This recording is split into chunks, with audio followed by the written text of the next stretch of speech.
अब हमारी केस में राजू डेकिसुकी था और बंटी और मैं डोरेमोन नोबिता। तो अब हमारी संगति राजू को लगने वाली थी। तो पढ़ाई तो अब घंटा होने नहीं थी। मुझे याद है हम लोग 9:30 बजे पढ़ने बैठे थे। 9:52 पे राजू खुद कॉपी बंद करता है और बोलता है, हो गया, अब जो होगा देखा जाएगा। ये सुन के मुझे ऐसा लगा कि भाई बंटी और मेरे में से कुछ ना पढ़ने वाली रेडिएशंस निकलती है। हमारी भंड शक्ति इतनी ज्यादा है कि हमारे साथ कोई पढ़ ही नहीं सकता। हम दोनों ने भी हाँ में हाँ मिला दी थी क्योंकि हम तो थे ही भंड। हमको तो ना पढ़ने का बस बहाना ही चाहिए था। अब ना हमारे पास पूरी रात पड़ी हुई थी। तो राजू बोला, चलो टीवी पे भूत के सीरियल्स देखते हैं। हमने भी कह दी ठीक है। लेकिन राजू के यहाँ ना डिश टीवी लगी हुई थी, D2H। जितना बुरा ये नाम है ना उससे भी ज्यादा बुरे इस पे चैनल्स चलते थे। और रात में 9-10 के बाद तो सारे चैनल्स पे बस एक ही चीज आ रही होती थी, नापतोल। जिन लोगों को नहीं पता नापतोल क्या है, ये एक ऐसा भैरन बाजार है जहाँ पर जो चीजें मिल रही होती है वो किसी को नहीं चाहिए, लेकिन उन चीजों के साथ जो फ्री में मिल रहा होता है वो सबको चाहिए। आज हम आपके लिए लेके आए हैं ये बाबा जी का चूरन। अरे लेकिन मुझे चूरन नहीं चाहिए। और इस चूरन के साथ आपको मिलेगा ये हेयर ड्रायर बिल्कुल मुफ्त। अरे लेकिन मुझे वो हेयर ड्रायर चाहिए, मात्र 6,500 रुपए में। अरे लेकिन ये थोड़ा महंगा सौदा नहीं है?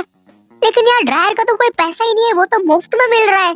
मैं मुफ्त की चीजें नहीं जाने दूंगा। नापतोल वाले कभी नहीं चूकते ऐसी चीजें लाने में जो किसी को नहीं चाहिए। तो मिडिल क्लास मंगलवार आने वाला है जिसमें हम स्पेशली मिडिल क्लास फैमिली को चीजें बेचेंगे। तो कुछ बताओ आइडिया। सर अपन बुलेट प्रूफ जैकेट बेचे। शामी एक बात बता। सलेंद्र सर, सलेंद्र। सलीम तू मिडिल क्लास फैमिली से आता है ना? हाँ जी सर। कितना कमाता है तेरा बाप? 20,000 रुपया सर। तो ये तुम चाहते हो कि चोर 25,000 की बंदूक लेके तुम्हारे बाप के 20,000 रुपए छीन ले?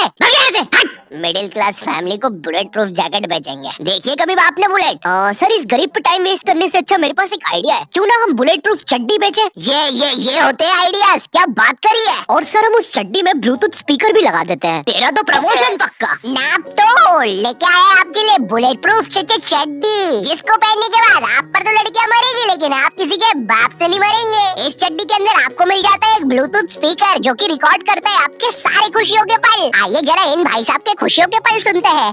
और मेरा खाना किधर है? आप जरा कम पिया कीजिए ना, घर में राशन के पैसे नहीं बच रहे हैं। अरे चल, मेरा पैसा है, जितना पीना होगा उतना पीऊंगा। और ये क्या बकवास खाना बनाया है? ज्यादा रोना आ रहा है? पापा आप मम्मी को ऐसे नहीं मार सकते। अरे चल लेंडी, एक उल्टे हाथ का सपेटा मारूंगा ना। I hate you, I hate you। ज्यादा समझ में आ रही है, रुक अभी। क्या खुशियों के पल थे।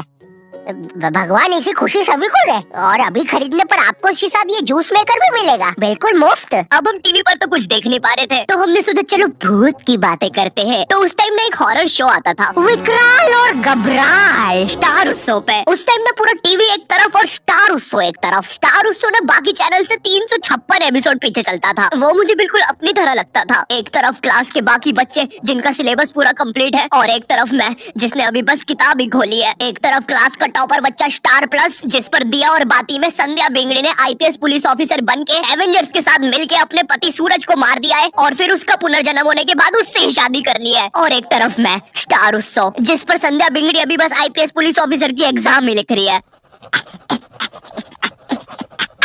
मैंने देख लिया तुम्हें, तुम चीटिंग कर रही हो। नहीं तो अच्छी बात है क्योंकि चीटिंग करना अलाउड नहीं है। उस टाइम तुम स्टार उत्सव पे कुछ भी चला सकते थे। विनय न्यू हॉलीवुड मूवी आई है मैन इन वाइट, देख रहे हैं क्या? कैसे देखे, सारे चैनल तो बिजी है। अरे क्या बोल रही है, स्टार उत्सव को क्या हुआ? अरे उस पे कोई बुड्ढा सांस ले रहा है। ये क्या देख रही है, कब से कर रहा है ये? 3 घंटे से यार। तू देखना रे, इसको अस्थमा का अटैक तो नहीं आ रहा है? नहीं रे, 400 रुपए दे के चलवा रहा है ये। मैं क्या बोल रही है, इसको हटाते अपन तो पिक्चर लगाते हैं। वैसे भी कौन देखता है स्टार उत्सव। अब आते हैं विकराल घबराल पर। जितना भैरंडा ये नाम है ना उससे भी बुरा ये शो था। शो में ये टर्मिनेटर जैसा दिखने वाला आदमी विकराल और ये हाथी का बच्चा घबराल, ये दोनों भूत पकड़ने जाते हैं तीर कमांड लेके।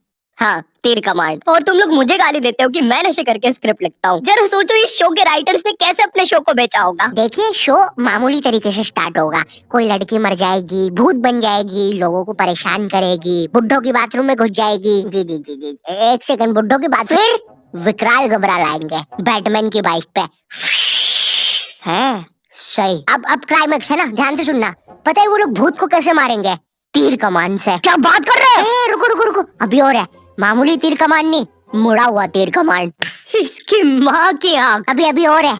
जब भूत मर जाएगा ना तो वो उसको एक शीशी में बंद कर देंगे। बहन जो। रुको बस इतना ही है। बनाओ भाई इसको, अभी तक क्यों रुके थे? स्टार उत्सव पे डालते हैं। मैं ना विकराल घबराल की सारी चीजें इग्नोर कर सकता हूँ कि कैसे ये लोग भूतों को तीर कमान से मार देते हैं, फिर उनको शीशियों पे बंद कर लेते हैं, लेकिन मेरे से एक चीज इग्नोर नहीं हो पाएगी। ये टर्मिनेटर रात में काला चश्मा पहन के भूतों को पकड़ने जा रहा है, और भूतों को वैसे ही देखना आसान नहीं है। और ये इसके बारे में हम बात नहीं करेंगे। ये ना डायरेक्टर की मासी का लड़का है, इसका जेई पेपर क्लियर नहीं हो रहा था तो इसको यहाँ एक्टिंग के लिए भेज दिया। मुझे क्या लगता है कि विकराल घबराल को ना ये फियर फाइल्स, आहट और फिर कोई है वालों ने ना मस्ती मस्ती में बना दिया है। तो अब हम लोगों ने डिसाइड किया कि हम लोग विकराल घबराल देखेंगे। तो राजू निकालता है अपना फोन। हाँ, राजू के पास उस समय फोन था, कोई तो ब्लैकबेरी 570 नाम का अजीब सा फोन था। एक बटन दबाओ तो 5-5 दबती थी, और कंपनी वालों ने भी ना पूरा कीबोर्ड लगा के भेजा है फोन में। और इस फोन में इंटरनेट चलाना जेई नीट के एग्जाम से भी कठिन है। तुम्हें पहले कोई पृथ्वी जैसे आइकन पर दबाना पड़ेगा, फिर उसके अंदर www.google.com पर जाना पड़ेगा, फिर उसके अंदर लिखना पड़ेगा www.youtube.com, और तभी तुम देख पाओगे सौरभ जोशी विकराल घबराल सॉरी। और ना गलती से भी मोबाइल बैलेंस पर इंटरनेट मत खोल देना, वरना तुम्हारा पूरा खानदान रोड पे आ जाएगा। क्योंकि इन बटन वाले फोन्स में ना सोने के भाव पे इंटरनेट चलता है। 1 MB 1000 रुपया। मैं भी किनको बता रहा हूँ, तुमने भी अपने माँ बाप के बटन वाले फोन में कभी ना कभी तो बैलेंस उड़ाया ही होगा। हेलो हेलो, ए बच्चे, अपनी मोबाइल कॉलर ट्यून को चल छैया छैया करने के लिए एक दबाए। छैया छैया एक। आपके मोबाइल बैलेंस से 1 लाख रुपए कट गए हैं और अब आपका बाप रोड पे आ गया है। हमारी सेवाओं का आनंद लीजिए। अरे हम लोग गरीब हो गए। अब हम लोग विकराल घबराल देख रहे होते हैं। हाँ, मैं एक भूत हूँ। शो इतना बेकार है कि मुझे ये तक बताना पड़ रहा है। अरे विकराल घबराल, अरे भाई जब नहीं दिखता है तो क्यों रात में काला चश्मा पहन के आते हो? क्या है यार, सब कुछ मुझे ही करना पड़ता है। अरे ये तीर कमान कितने सीजन से यूज कर रहे हैं यार। अरे यार विकराल, ये मर गया क्या? लग तो रहा है गबरू।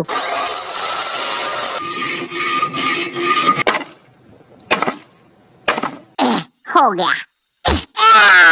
तुमने तो मुझे हरा दिया। चलो गबरू, उसको बॉटल में भर लेते हैं।